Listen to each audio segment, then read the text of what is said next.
朋友们注意了，注意了！未来5年啊，将会有3种房子变得一文不值啊！内行人呢，现在已经开始动手，已经开始抛售了。大家手里如果有这种房子，然后看到我的视频的，赶紧出手，赶紧出手，晚了后悔都来不及，真的是肠子要悔青啊！看到此视频的朋友，一定要点赞、转发、收藏给需要的朋友，一定要转发给自己的身边的家人朋友啊！那第一种房子就是高层住宅啊，现在越来越多的人开始吐槽高层住宅，说未来呢高层住宅绝对是以后的贫民窟，不管你是300万买的、500万买的、多贵买的啊，买的什么大平层、什么豪宅、什么看江、什么看海的，以后未来的超高层绝对会成为贫民窟。为什么这么说的？因为真的是啊，超高层住宅有着各方面的硬伤和各方面的缺点啊，真的是我一个朋友买了60多层的超高层住宅，每天是烦恼不断，愁都快愁死了，卖也卖不出去。真的是，首先就是你像它超高层住宅等电梯的时间特别长，真的是等电梯能等到崩溃啊，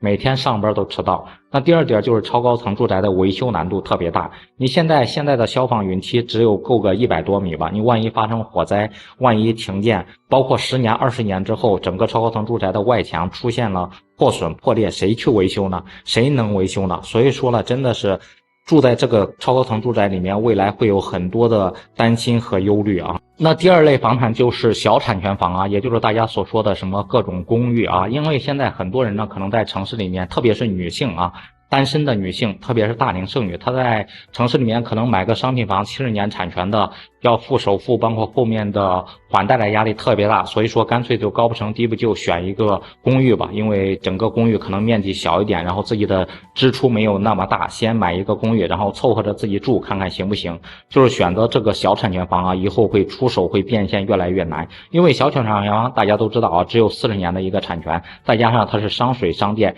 以后自己的支出成本会非常高，水费电费真的是非常夸张啊，特别是夏天开空调，真的是一个月几千块钱的电费，真的是要人命啊！以后你想变现，你想出手再去换房再去置换，基本上没有什么可能性，因为基本上就没有人接手。因为新的你像公寓新开发的公寓它都卖不出去，你别说二手公寓了，二手公寓在整个的贷款市场，在银行贷款上面也有很大的一个就是困难，阻碍重重。所以说呢，就想买房子的人，很多人根本就不会考虑这种小产权房，想卖真的是卖都卖不掉，甩都甩不掉。那第三就是城市中那种老破小啊，因为很多人在买房子的时候为什么会选择老破小呢？第一就是老破小便宜嘛，二手房嘛，可以选择的空间非常多。第二就是老破小一般都是地理位置非常优越，周边的配套非常齐全，再加上有很多老破小都是学区房，孩子上学非常方便，所以很多人呢就头脑一热选择了老破小。但是大家要知道一个点啊，就是老破小的房子呀，